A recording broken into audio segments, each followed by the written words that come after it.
Guys, welcome to Radhika Kannada blogs. ಎಲ್ಲರೂ ಹೇಗಿದ್ದೀರಾ? Hope ನೀವು ತುಂಬ ಚೆನ್ನಾಗಿದ್ದೀರಾ ಅಂತ ನಾನು ಕೂಡ ಚೆನ್ನಾಗಿದ್ದೀನಿ. ನೀವು ನನ್ನ ಚಾನಲ್ನ ಫಸ್ಟ್ ಟೈಮ್ ನೋಡ್ತಾ ಇದ್ರೆ ಬೇಗ ಸಬ್ಸ್ಕ್ರೈಬ್ ಮಾಡ್ಕೊಳ್ಳಿ. ಬಿಕಾಸ್ ನನ್ನ ಚಾನಲಲ್ಲಿ ನಿಮಗೆ ಒಳ್ಳೆ ಕಂಟೆಂಟ್ ನೋಡೋದಕ್ಕೆ ಸಿಗುತ್ತೆ ಅನ್ನೋ ಕಾನ್ಫಿಡೆನ್ಸ್ ನನಗಿದೆ. ಸೊ ಇವತ್ತಿನ ವ್ಲಾಗ್ನ ಸ್ಟಾರ್ಟ್ ಮಾಡೋಣ ಬನ್ನಿ. ಸ್ವಲ್ಪ ಅನ್ನಕ್ಕೆ ಇಟ್ಕೊಂಡು ಬಿಡ್ತೀನಿ.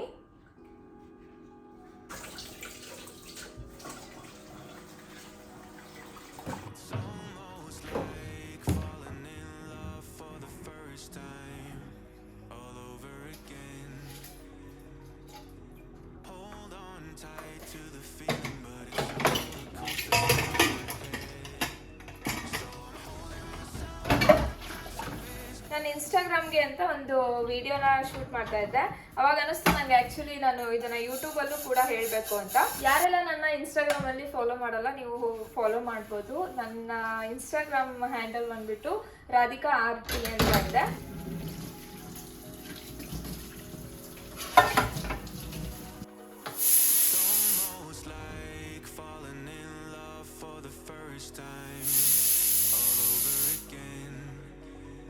ನಾ ಇದನ್ನು ಇನ್ಸ್ಟಾಗ್ರಾಮ್ಗಂತ ಶೂಟ್ ಮಾಡ್ತಾ ಇದ್ದೆ. ಆಮೇಲೆ ಅನ್ನಿಸ್ತು ಇಲ್ಲ, ನಾನು ಇದನ್ನು ಯೂಟ್ಯೂಬಲ್ಲೂ ಕೂಡ ಹೇಳಬೇಕು ಅಂತ. ಅದೇ ಹೇಳ್ತೀನಿ. ಇವಾಗ ಶೆಕೆ ಆಗ್ತಿದೆ, AC ಆನ್ ಮಾಡ್ತೀನಿ. AC ಆನ್ ಮಾಡಿದ್ರೆ ಏನು ಪ್ರಾಬ್ಲಮ್ ಅಂದರೆ, ವಿಡಿಯೋ ಮಾಡ್ತಿರ್ತೀನಲ್ವಾ, ಸೊ ಅದು ಬ್ಯಾಕ್ಗ್ರೌಂಡ್ ಸೌಂಡ್ ಬರುತ್ತೆ ಅಂತ ಗರ್ಸ್ ಅಂತ. ಅದು ನನಗೆ ಇಷ್ಟ ಆಗಲ್ಲ. ಅದಕ್ಕೆ ನಾನು AC ಯಾವಾಗಲೂ ಆಫ್ ಇಟ್ಟಿರ್ತೀನಿ ವಿಡಿಯೋ ಮಾಡುವಾಗ. ಅಷ್ಟೊಂದೇನು ಶೆಕೆ ಇರಲ್ಲ. ನಮ್ಮ ಮನೆಗೆ ಮಧ್ಯಾಹ್ನ ಎಲ್ಲ ಸ್ವಲ್ಪ ಬಿಸಿಲು ಸ್ಟಾರ್ಟ್ ಆಗುತ್ತೆ, ಅವಾಗ ಒಂದು ಸ್ವಲ್ಪ AC ಬೇಕಾಗುತ್ತೆ.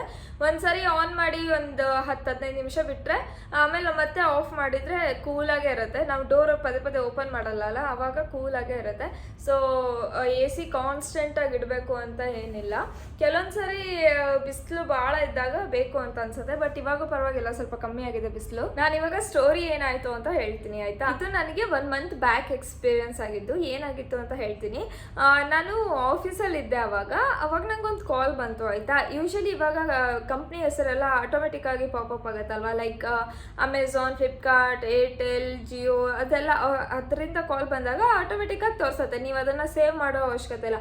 ಅದೇ ಥರ ನನಗೆ ಆಟೋಮೆಟಿಕ್ ಆಗಿ ನಾನು ಕಾಲ್ ಬಂತು ಅಂದ ತಕ್ಷಣ ಏನು ಫೋನ್ ತೆಗೆದು ನೋಡಿದೆ, ಅವಾಗ ಪೊಲೀಸ್ ಅಂತ ಇತ್ತು.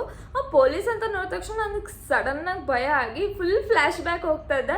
ನಾನು ಏನು ಮಿಸ್ಟೇಕ್ ಮಾಡಿದ್ದೀನಿ, ಏನಾದರೂ ಟ್ರಾಫಿಕ್ ರೂಲ್ಸ್ ಬ್ರೇಕ್ ಮಾಡಿದ್ನಾ, ರೋಡ್ ಕ್ರಾಸ್ ಮಾಡುವಾಗ ಇಲ್ಲೆಲ್ಲ ಒಂದು ಸ್ವಲ್ಪ ಸ್ಟ್ರಿಕ್ಟ್ ರೂಲ್ಸ್ ಇದೆ, ಅದನ್ನು ಬ್ರೇಕ್ ಮಾಡಿದರೆ ಫೈನ್ ಎಲ್ಲ ಇದೆ, ಆಯಿತಾ? ಸೊ ನನಗೆ ಒಂದು ಕ್ಷಣಕ್ಕೆ ಭಯ ಆಗ್ಬಿಡ್ತು. ಮತ್ತು ನಾನು ಯೂಟ್ಯೂಬ್ಗೆ ವೀಡಿಯೋಸ್ ಮಾಡೋದ್ರಿಂದ ನಾನು ಕಾನ್ಸ್ಟೆಂಟ್ಲಿ ನನಗೆ ಭಯ ಇರುತ್ತೆ. ಲೈಕ್ ಇಲ್ಲಿ ಕೆಲವೊಂದು ರೂಲ್ಸ್ ಇದೆ, ಆಯಿತಾ? ಇವಾಗ ನಾವು ಯಾರ್ದು ಕಾರು, ಪ್ರಾಪರ್ಟಿ ಅಥವಾ ಏನೋ ಆಕ್ಸಿಡೆಂಟ್ ಆಗಿದೆ ಅದನ್ನು ತೋರಿಸೋದಾಗಿರ್ಬೋದು, ಅಥವಾ ಲೈಕ್ ಕೆಲವೊಂದು ರೂಲ್ಸ್ ಇದೆ, ಅದನ್ನೆಲ್ಲ ನಾವು ವಿಡಿಯೋದಲ್ಲಿ ತೋರಿಸೋ ಹಾಗಿಲ್ಲ. ಅಥವಾ ಯಾರ್ದು ಪರ್ಮಿಷನ್ ಇಲ್ಲದೆ ಅವ್ರ ಮುಖ ಆಗಲಿ ಅವ್ರನ್ನ ನಾವು ವಿಡಿಯೋದಲ್ಲಿ ತೋರಿಸೋದಾಗಲಿ ಅದೆಲ್ಲ ಸ್ಟ್ರಿಕ್ಟಾಗಿ ಮಾಡಬಾರ್ದು ಅಂತ ರೂಲ್ಸ್ಗಳಿದೆ. ಸೊ ನಂಗೆ ಯಾವಾಗಲೂ ಭಯ ಇರುತ್ತೆ. ಯೂಟ್ಯೂಬ್ ವಿಡಿಯೋ ಶೂಟ್ ಮಾಡಿದಾಗೆಲ್ಲ ಭಯ ಇರುತ್ತೆ, ಏನಾದರೂ ರೂಲ್ಸ್ ಬ್ರೇಕ್ ಮಾಡ್ತಿದ್ದೀನಾ ಅಂತ. ಆ ಥರ ಇರೋದ್ರಿಂದ ನನಗೆ ಸಡನ್ನಾಗಿ ಪೊಲೀಸಿಂದು ನಂಬರ್ ನೋಡಿದ ತಕ್ಷಣ, ಪೊಲೀಸ್ ಅಂತ ನೋಡಿದ ತಕ್ಷಣ ನಾನು ಫುಲ್ ಪ್ಯಾನಿಕ್ ಆಗಿಬಿಟ್ಟೆ. ನಾನು ಆಫೀಸಿಂದ ಹೊರಗಡೆ ಹೋಗಿ ರಿಸೀವ್ ಮಾಡಿದೆ. ಲೈಕ್ ಎಲ್ಲರೂ ಇದ್ರಲ್ಲ, ನನಗೆ ಇವಾಗ ಪೊಲೀಸ್ ಏನಾದರೂ ಕೇಳಿದರೆ ಇಂಗ್ಲೀಷಲ್ಲೇ ಮಾತಾಡಬೇಕಿಲ್ಲೆಲ್ಲ. ಸೊ ಇಂಗ್ಲೀಷಲ್ಲಿ ಏನೋ ಕೇಳಿದ್ರೆ ಎಲ್ಲರಿಗೂ ಅರ್ಥ ಆಗತ್ತಲ್ವಾ. ಈಗ ನಂಗೆ ಒಂಥರ ಎಲ್ಲರ ಮುಂದೆ ಮಾತಾಡೋಕ್ಕೆ ಶೈ ಆಗಿ, ಲೈಕ್ ಓಕೆ ಏನಾದರೂ ಇದ್ರೂ ಹೊರಗಡೆ ಹೋಗಿ ಮಾತಾಡೋಣ ಅಂತ ಆಫೀಸಿಂದ ಹೊರಗಡೆ ಬಂದು ರಿಸೀವ್ ಮಾಡಿದೆ. ರಿಸೀವ್ ಮಾಡಿದ್ಮೇಲೆ then he started asking I'm speaking from Dubai police, can you tell me like on which visa you are staying here in Dubai anta. Then I said like yes, I'm on my husband visa, ನನ್ನ husband visa ಮೇಲೆ ಇಲ್ಲಿದ್ದೀನಿ ಅಂತ. Okay, can you tell me your Emirates ID, we want to verify it ಅಂತ ಅಂದರು. ಆಯಿತು ಅಂತ ನಾನು okay ಅಂತ ನಾನು ವಾಪಸ್ ಬಂದೆ, ಆಯಿತಾ? ನನ್ನ ಪರ್ಸಲ್ಲಿ ಎಮಿರೇಟ್ಸ್ ID ಇತ್ತು. ಸೊ ನನ್ನ ಎಮಿರೇಟ್ಸ್ IDನ ತೊಗೊಳಕ್ಕಂತ ಬಂದೆ. ಆಗ ಬಂದಾಗ ಲೈಕ್ ಇಲ್ಲಿ ಎಮಿರೇಟ್ಸ್ ಐ ಡಿ ಅಂತ ಏನು ಅಂತ ಹೇಳ್ತೀನಿ. ಈಗ ನಮ್ಮ ಇಂಡಿಯಾದಲ್ಲಿ ಹೇಗೆ ಆಧಾರ್ ಕಾರ್ಡ್ ಇದೆ, ಆಧಾರ್ ಕಾರ್ಡಲ್ಲಿ ಒಂದು ನಂಬರ್ ಇರುತ್ತಲ್ವ, ಅದೇ ಥರ ಇಲ್ಲಿ ಎಮಿರೇಟ್ಸ್ ಐ ಡಿ ಇರುತ್ತೆ ದುಬೈಯಲ್ಲಿ, ಆಯಿತಾ. ದುಬೈ ಅಂದರೆ UAE ಎಲ್ಲ ಕಡೆನೂ ಆ ಥರ ಇರುತ್ತೆ, ಎಮಿರೇಟ್ಸ್ ಐ ಡಿ ಅಂತ ಇರುತ್ತೆ. ಸೊ ಅದು ಏನು ನಂಬರ್ ಇರತ್ತಲ್ವ, ಆ ನಂಬರ್ನ ನಾವು ಯಾರ ಹತ್ರನೂ ಶೇರ್ ಮಾಡಬಾರ್ದು. ಅದು ನನಗೆ ಅಷ್ಟು ಐಡಿಯಾ ಇರಲಿಲ್ಲ ಅವಾಗ. ಪೊಲೀಸ್ ಅಂದ ತಕ್ಷಣ ನಾನು ಅದನ್ನು ಓಕೆ ನಂಬಿ ಹೇಳೋದಕ್ಕೆ ಸ್ಟಾರ್ಟ್ ಮಾಡಿದೆ. 1-2 ನಂಬರ್ಸ್ ಹೇಳಿದ್ದೆ. ಅಷ್ಟರಲ್ಲೇ ನನ್ನ ಫ್ರೆಂಡಿಗೆ ಗೊತ್ತಾಯಿತು, ನನ್ನ ಕಲೀಗ್ ಪಕ್ಕಕ್ಕೆ ಏನು ಕೂತಿದ್ರು ಅವ್ರಿಗೆ ಗೊತ್ತಾಯಿತು ನಾನು ಏನೋ ಮಾಡ್ತಿದ್ದೀನಿ ಅಂತ. ದೆನ್ ಶಿ ಸ್ಟಾಪ್, ಲೈಕ್ ನೀ ಯಾಕೆ ಎಮಿರೇಟ್ಸ್ ಐ ಡಿ ಹೇಳ್ತಿದ್ಯಾ, ಯಾರಿಗೆ ಹೇಳ್ತಿದ್ಯಾ, ಸ್ಟಾಪ್ ಮಾಡು ಅಂತ.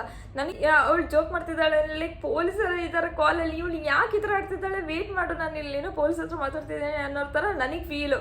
ಆಮೇಲೆ ಅವಳು ಬೈತಿದ್ದಾಳೆ, ಮಾತಾಡೋಕ್ಕೆ ಬಿಡ್ತಿಲ್ಲ ನನಗೆ. ಇಡು ಫೋನು ಅದು ಸ್ಕ್ಯಾಮು ಹಂಗೆ ಹಿಂಗೆ ಅಂತ ಎಲ್ಲ ಹೇಳಿದ್ರು. ಆ ಸ್ಕ್ಯಾಮ್ ಅಂತ ವರ್ಡ್ ಕೇಳಿದ ತಕ್ಷಣ ನನಗೆ ಫ್ಲ್ಯಾಶ್ ಆಯಿತು, ಓಕೆ ಇದು ಸ್ಕ್ಯಾಮ್ ಇರ್ಬೋದು ಅಂತ. ಬಟ್ ಸ್ಟಿಲ್ ನಾನು ನಂಬಕ್ಕೆ ರೆಡಿ ಇರಲಿಲ್ಲ, ಯಾಕಂದರೆ ಅಲ್ಲಿ ಕ್ಲಿಯರಾಗಿ ತೋರಿಸ್ತಾ ಇತ್ತು ಪೊಲೀಸ್ ಅಂತ.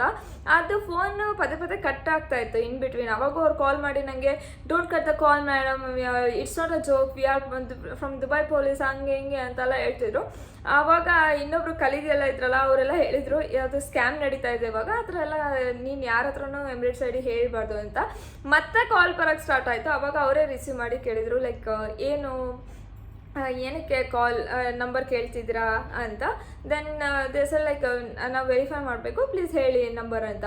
ಅದಕ್ಕೆ ನನ್ನ ಕಲೀಗ್ ಹೇಳಿದ್ರು, ಲೈಕ್ ನಿಮ್ಮ ಹತ್ರ ನನ್ನ ಫೋನ್ ನಂಬರ್ ಆಲ್ರೆಡಿ ಇದೆ, ಮತ್ತು ಎಮಿರೇಟ್ಸ್ ಐ ಡಿ ಡೀಟೇಲ್ಸ್ ಎಲ್ಲನೂ ನಿಮ್ಮ ಹತ್ರ ಇದ್ದೇ ಇರುತ್ತೆ, ನಿಮ್ಮ ಹತ್ರ ಇದ್ರೂ ಮತ್ತೆ ಯಾಕೆ ನಮಗೆ ಕೇಳ್ತಿದ್ದೀರಾ ಅಂತ. ಸೊ ಆ ಥರ ಹೇಳಿದ ತಕ್ಷಣವೇ ಅವರು ಗೊತ್ತಾಯ್ತು ಅವರಿಗೆ, ನಮಗೆ ಗೊತ್ತಾಗಿದೆ ಸ್ಕ್ಯಾಮ್ ಇದು ಅಂತ. ಸೊ ಅವ್ರು ನಮಗೆ ಏನೇನೋ ಬೈದ್ಬಿಟ್ಟು ನಮಗೆ ಬೈದ್ಬಿಟ್ಟು ಕಾಲ್ ಕಟ್ ಮಾಡಿದರು. ಅದಾದಮೇಲೆ ನಾನು ಬ್ಲಾಕ್ ಮಾಡಿಬಿಟ್ಟೆ. ಅದು ಕಾಲ್ ಬರ್ತಾನೆ ಇತ್ತು, ಬಟ್ ಸ್ಟಿಲ್ ಅಂದ್ರೂ ನಾನು ನಂಬರ್ ಬ್ಲಾಕ್ ಮಾಡಿ ಕೈ ಬಿಟ್ಟೆ.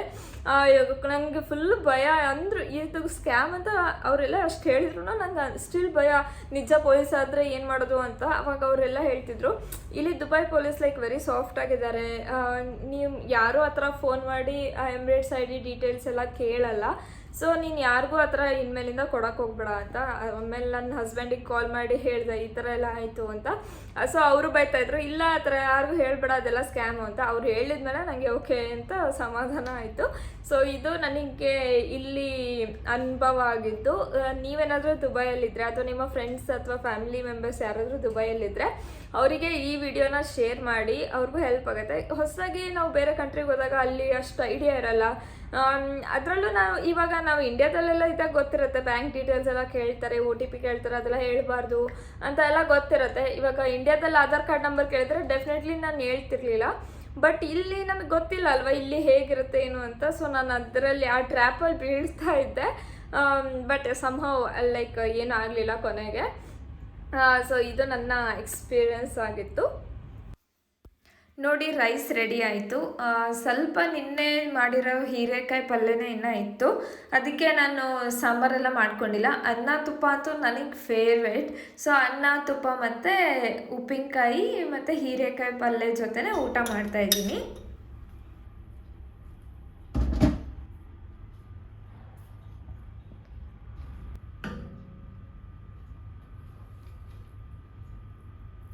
ಒಂದು ಬೀಟ್ರೂಟ್ ಇತ್ತು, ಸೊ ಬೀಟ್ರೂಟ್ ಪಲ್ಯನೇ ಮಾಡಿಬಿಡೋಣ ಅಂತ ಇವಾಗ ಬೀಟ್ರೂಟ್ನ ಎಲ್ಲ ಹೆರ್ಕೊಂಡು ರೆಡಿ ಮಾಡಿದ್ದೀನಿ.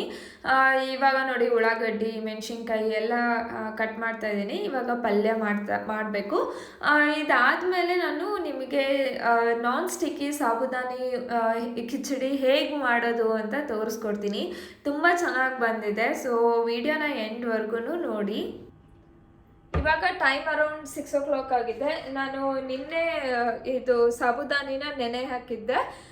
ಕೃಷ್ಣ ಜನ್ಮಾಷ್ಟಮಿ ಅಲ್ವಾ ಇವತ್ತು, ಅದಕ್ಕೆ ಒಂಥರ ಸ್ಪೆಷಲ್ ಫೀಲ್ ಆಗುತ್ತೆ. ಯಾಕೆ ಅಂತ ಅಂದರೆ ನಾನು ಹುಟ್ಟಿದಾಗ ಕೃಷ್ಣ ಜನ್ಮಾಷ್ಟಮಿ ಇತ್ತು, ಅದಕ್ಕೆ ನನಗೆ ರಾಧಿಕಾ ಅಂತ ಹೆಸರಿಟ್ಟಿರೋದು.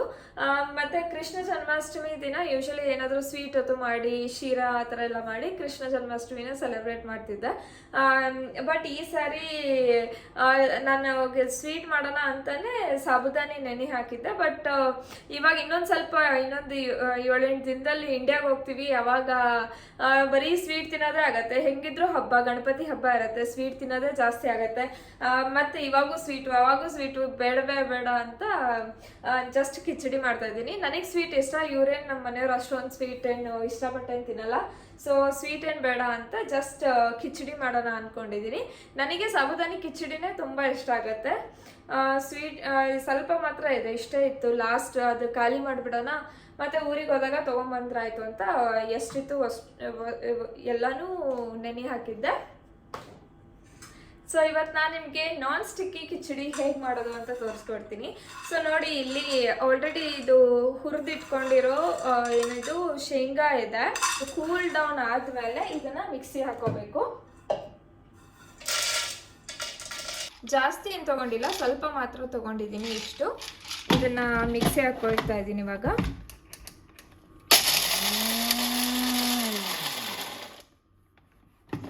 ಪೂರ್ತಿ ಪೌಡ್ರ್ ಮಾಡ್ಕೋಬೇಡಿ, ಸ್ವಲ್ಪ ಉದ್ರಿ ಇರಲಿ, ಅದೇ ಒಂಥರ ಚೆನ್ನಾಗಿ ಟೇಸ್ಟ್ ಕೊಡುತ್ತೆ. ನೋಡಿ, ಇದು ಸಾಬುದಾನಿ ನೆನೆ ಹಾಕ್ಕೊಂಡಿದ್ದು ನಿನ್ನೆ. ಎಷ್ಟು ಉದುರಾಗಿ ಕರೆಕ್ಟಾಗಿ ನೆಂದಿದೆ. ನೀರು ಸ್ವಲ್ಪ ನೋಡ್ಕೊಂಡು ಹಾಕ್ಕೊಳ್ಳಿ, ಅದು ಫಸ್ಟ್ ಟಿಪ್ ಇದರಲ್ಲಿ. ಎಷ್ಟು ಬೇಕು ಅಷ್ಟೇ ನೀರು ಹಾಕ್ಕೊಳ್ಳಿ, ಜಾಸ್ತಿ ಹಾಕ್ಕೊಂಡ್ರೆ ಅದು ಒಂಥರ ಸ್ಟಿಕ್ಕಿ ಆಗಿಬಿಡತ್ತೆ. ಇದನ್ನು ಒಂದು ಪ್ಲೇಟಿಗೆ ತಗೊಳ್ತಾ ಇದ್ದೀನಿ. ಇದು ಏನು ಶೇಂಗಾ ಪುಡಿ ಇದೆ ಇದನ್ನು ಇದಕ್ಕೆ ಆ್ಯಡ್ ಮಾಡ್ಕೊಳ್ತೀನಿ. ಈ ಥರ ಹಾಕೋದ್ರಿಂದ ಏನಾಗುತ್ತೆ ಅಂತಂದರೆ ಇದರಲ್ಲಿ ಮಾಯಿಶ್ಚರೈಸರ್ ಸ್ವಲ್ಪ ವಾಟರ್ ಏನಾದರೂ ಇದ್ರೂ ಇದು ಶೇಂಗಾ ಪೌಡ್ರ್ ಏನಿದೆ ಅದು ಹೀರ್ಕೊಳ್ಳುತ್ತೆ ಚೆನ್ನಾಗಿ. ಒಂದು ಸ್ವಲ್ಪ ಉಪ್ಪು ಕೂಡ ಇವಾಗಲೇ ಆ್ಯಡ್ ಮಾಡ್ಕೊಳ್ತೀನಿ. ಒಂದು ಸ್ವಲ್ಪ ಶುಗರ್ ಆ್ಯಡ್ ಮಾಡ್ಕೊಳ್ತೀನಿ. ಇವಾಗ ಇದನ್ನು ಪೂರ್ತಿಯಾಗಿ ಈ ಥರ ಮಿಕ್ಸ್ ಮಾಡ್ಕೊಳ್ಳಿ. ಇವಾಗ ಒಗ್ಗರಣೆ ಹಾಕಬೇಕಲ್ಲ, ಸೊ ಇಲ್ಲಿ ಒಂದು ಸ್ವಲ್ಪ ಶುಂಠಿ ತೊಗೊಂಡಿದ್ದೀನಿ, ನೋಡ್ಬೋದು ಇಷ್ಟೇ. 2 ಮೆಣಸಿನ್ಕಾಯಿ ತೊಗೊಂಡಿದ್ದೀನಿ, ಇದನ್ನು ಕಟ್ ಮಾಡ್ಕೊಳ್ತೀನಿ.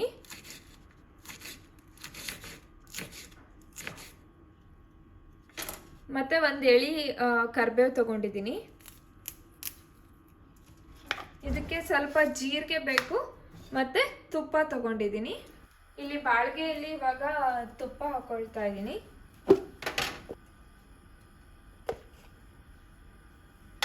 ಇದಕ್ಕೆ ಜೀರಿಗೆ ನೋಡಿ, ಇದೆಲ್ಲ ಏನು ಕಟ್ ಮಾಡ್ಕೊಂಡು ಇಟ್ಕೊಂಡಿದ್ರಿ ಅದನ್ನು ಕೂಡ ಆ್ಯಡ್ ಮಾಡ್ಕೊಳ್ತೀನಿ. ಫಸ್ಟು ಶುಂಠಿ ಹಾಕ್ಕೊಂಡಿದ್ದೀನಿ, ಮೆಣಸಿನ್ಕಾಯಿ, ಕರಿಬೇವು. ಇದಕ್ಕೆ ಇವಾಗ ಇದೇನು ಮಿಕ್ಸ್ ಮಾಡಿ ಇಟ್ಕೊಂಡಿದ್ರಲ್ಲ ಅದನ್ನು ಆ್ಯಡ್ ಮಾಡ್ಕೊಳ್ಳಿ, ಸಾಬುದಾನಿನ.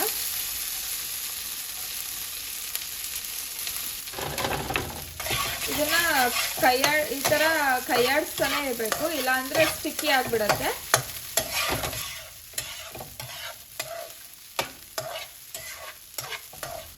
ಇದಕ್ಕೆ ಒಂದು ಸ್ವಲ್ಪ ನಿಂಬೆಹಣ್ಣಿನ ರಸ ಹಾಕ್ಕೊಳ್ತಾ ಇದ್ದೀನಿ.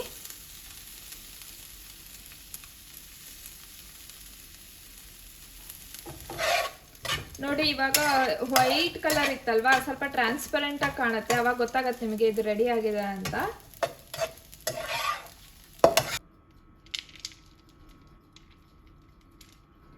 ನೋಡಿ ಎಷ್ಟು ಪರ್ಫೆಕ್ಟ್ ನಾನ್ ಸ್ಟಿಕ್ಕಿ ಆಗಿದೆ ಅಂತ. ಟೇಸ್ಟಲ್ಲಿ ಕೂಡ ತುಂಬ ಚೆನ್ನಾಗಿ ಬಂದಿದೆ. ಎಷ್ಟು ಉದುರಾಗಿದೆ ನೋಡಿ, ಪರ್ಫೆಕ್ಟ್ ಮೆಥಡ್ ಇದು. ಇದನ್ನು ಒಂದ್ಸರಿ ನೀವು ಡೆಫಿನೆಟ್ಲಿ ಟ್ರೈ ಮಾಡಿ, ನಿಮಗೂ ಕೂಡ ಇಷ್ಟ ಆಗುತ್ತೆ. ಇವತ್ತಿನ ಬ್ಲಾಗ್ನ ಇಲ್ಲಿಗೆ ಎಂಡ್ ಮಾಡ್ತೀನಿ. ಮತ್ತೆ ನಿಮಗೆ ನೆಕ್ಸ್ಟ್ ಬ್ಲಾಗಲ್ಲಿ ಸಿಗ್ತೀನಿ. ನೀವು ನನ್ನ ಚಾನಲ್ನ ಇನ್ನೂ ಸಬ್ಸ್ಕ್ರೈಬ್ ಮಾಡಿಲ್ಲ ಅಂದರೆ ಪ್ಲೀಸ್ ಬೇಗ ಸಬ್ಸ್ಕ್ರೈಬ್ ಮಾಡ್ಕೊಳ್ಳಿ. ಈ ಥರ ಒಳ್ಳೆ ರೆಸಿಪಿ ಜೊತೆ ಮತ್ತೆ ನಿಮಗೆ ಹೊಸ ವಿಡಿಯೋದಲ್ಲಿ ಸಿಗ್ತೀನಿ. Until that take care, bye.